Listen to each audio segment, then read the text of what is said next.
Mambo watu yangu, mko salama? Well, nataka kuongea maneno kidogo about these elections ya uchaguzi hii ndogo ambayo zimekuwa Kenya. First, I want to congratulate the new elected leaders.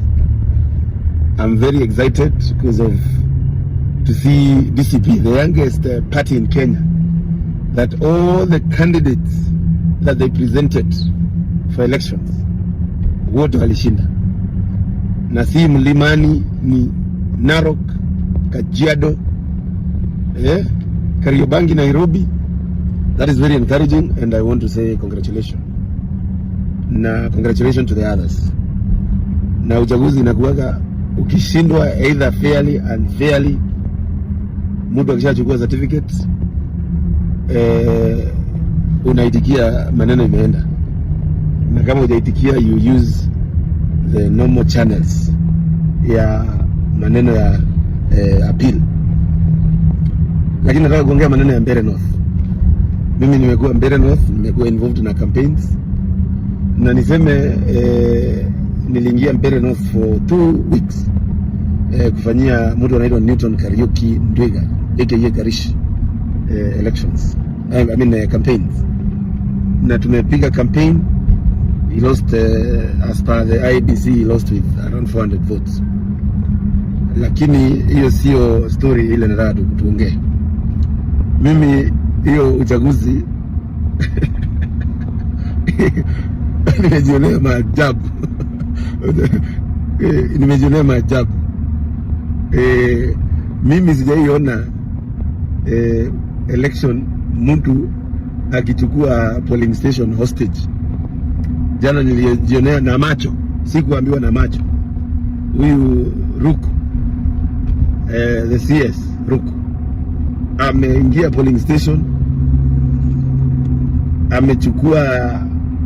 amekuja na guns wakiwa na mapanga, wameingia pale, wamefukuza kila mtu, wakabaki ni yeye na ule mtu wa IEBC. Maajabu, not for 1 hour. Unapigia polisi, wakikuja wanakuja kukupiga risasi. One of my cars right now has a bullet hole, not 1 but 2. They thought I'm in the car, so they shot at it. Na maajabu ya Musa ni kwamba hiyo yote inafanyika with some complacency ya IEBC. Nilijionea maajabu tena. Waziri mzima huyu, waziri anaitwa Waziri Alice Wahome. Alice Wahome amezunguka area inaitwa Riano, all polling stations, akifix watu karibu na polling stations. Wale watu wanafaa kupeana pesa, kupeana hongo, bribery, voter bribery. Yeye mwenyewe si kutumana yeye mwenyewe. Na huyu naye anafukuzwa na wananchi. Wananchi wa Mbeere ni very peaceful, hawataki vita, hawataki kuumiza.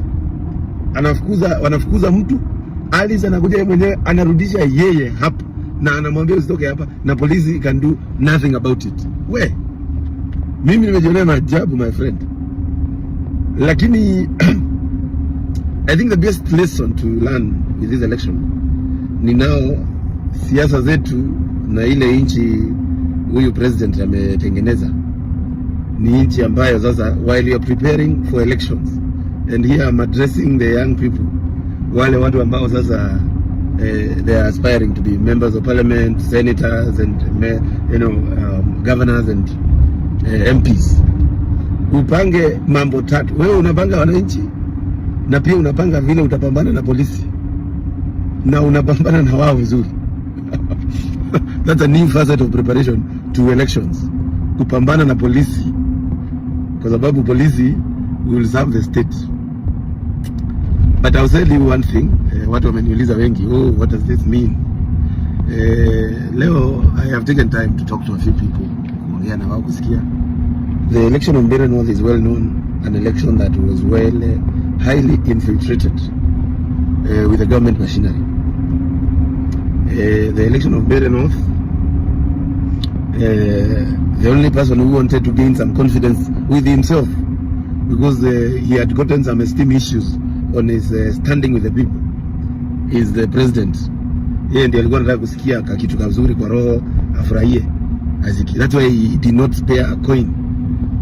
Saa hizi ukipata unga imepanda ama upande gari pandisho kidogo ama upite mahali ununue chai more expensive, if the cost of living will go high, it's because of the amount of money that has been utilized in the election of the by-election for Mbeere North, because the government broke the bank.